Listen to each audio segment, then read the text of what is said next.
They say it's just noise, just danger, but they don't know what freedom smells like after a throttle twist. You've explained it before, through stories, stunts, smiles, but they never really hear it. They don't know what it means to need. This isn't obsession, it's oxygen. Your heart rides outside your chest, under a jacket, behind bars, screaming louder than thoughts.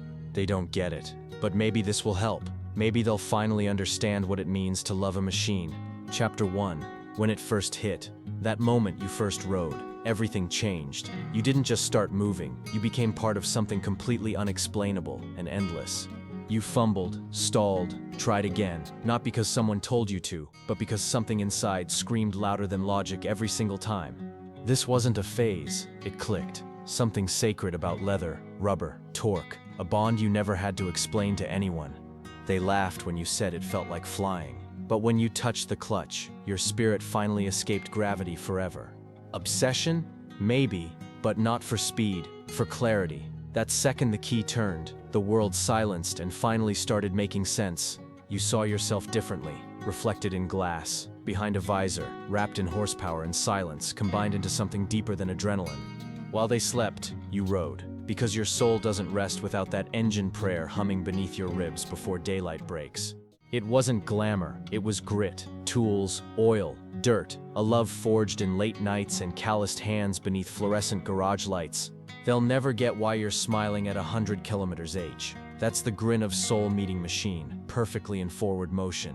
Every time you walk past it, your chest tightens. That isn't obsession, that's identity breathing quietly beneath metal and memory. Chapter 2. What they don't see. They're staring, confused. To them it's risky, to you it's peace. Idling between cars, thoughts, and everything they'll never feel. They see rain and recoil, but you welcome the storm's rhythm, road smell, and heartbeat echoing beneath that soaked visor.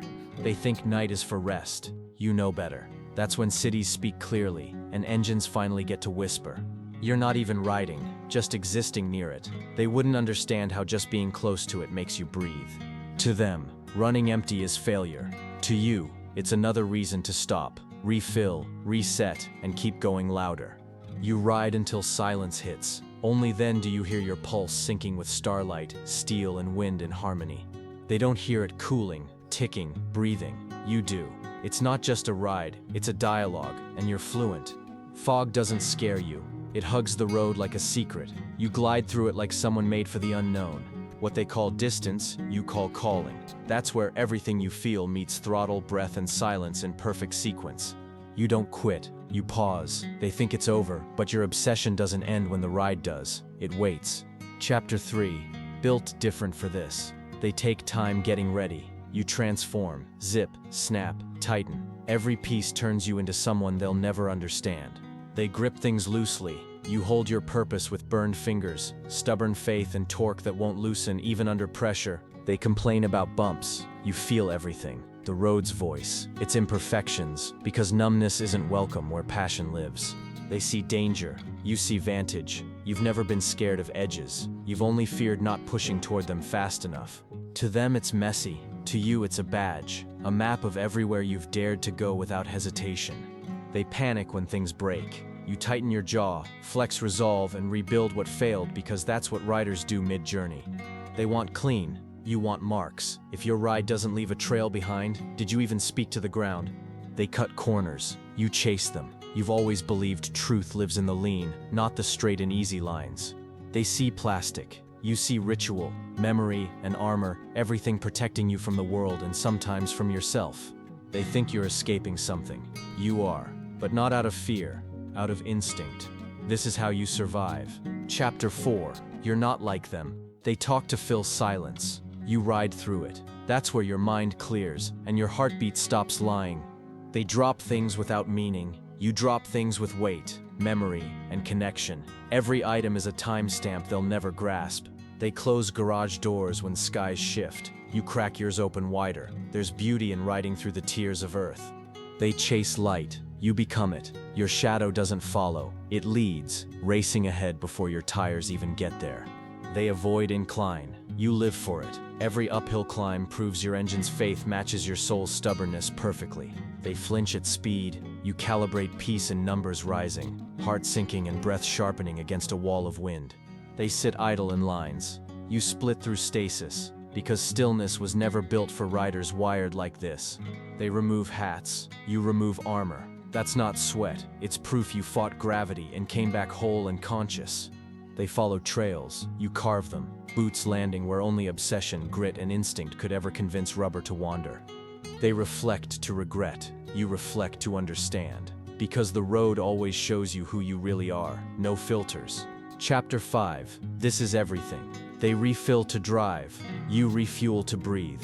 That liquid isn't just gasoline. It's the bloodstream of something holy and mechanical. They hear noise. You hear soul awakening beneath, ready to scream, obey, and carry you into something that feels like flight. They cross streets unaware. You stay still, hyper-aware of space, throttle, sound. Riding makes you alert in ways they'll never know. They pack casually. You prepare with precision. This isn't packing for a ride. It's ritual before entering your moving sanctuary. They avoid the scrape. You chase it. Fear disappears when your body becomes a compass and the corner invites surrender. They coast. You respond with precision and flow. Every motion wired to instinct. Every curve a question only you answer. They cancel plans. You change gear.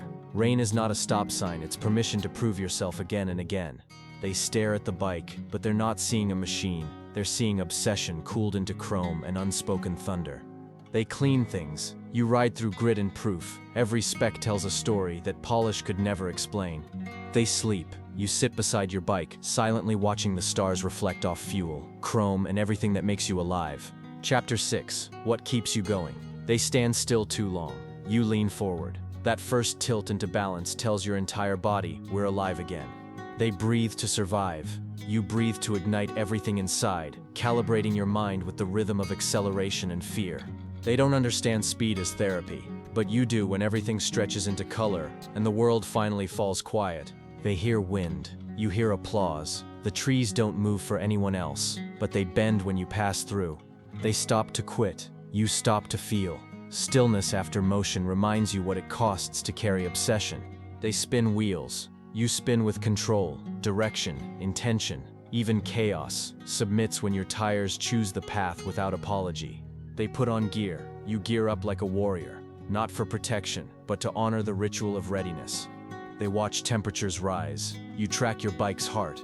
Every number tells a truth they'll never learn sitting in traffic. They fidget. You act with force and faith, turning muscle memory into momentum, responding to something only riders can hear. They ask why you ride. You say nothing, because real obsession doesn't need defense. It echoes quietly in your silence. Chapter 7. They'll never get it. They walk past. You walk toward. That first step isn't movement. It's recognition of something deeper calling from chrome. They follow directions. You follow calling, instinct and feeling. The route makes no sense until you've ridden it once. Eyes closed. They flinch at loud sounds. You smile. That's not noise. That's your voice, echoed back from the walls of freedom. They miss sunrises. You plan rides around them, because beginning light always deserves to be witnessed on two wheels. They slam brakes. You ease in. You respect stillness as much as speed. It's part of the rhythm no one sees. They fear wind. You wear it like armor, rhythm, breath, a second skin that speaks only when you're truly in motion. They see distortion. You see presence, heat pouring from silence, shaped like a signature they could never learn to write. They avoid the dark. You enter it, because obsession always has shadows, and only some of us bring light into them. They forget pasts. You remember every sound, scar, and mile. Your bike isn't behind you, it's a part of you forever. They think you'll outgrow it, but the tarp's not closure, it's reverence. You don't stop riding, you just wait for next time.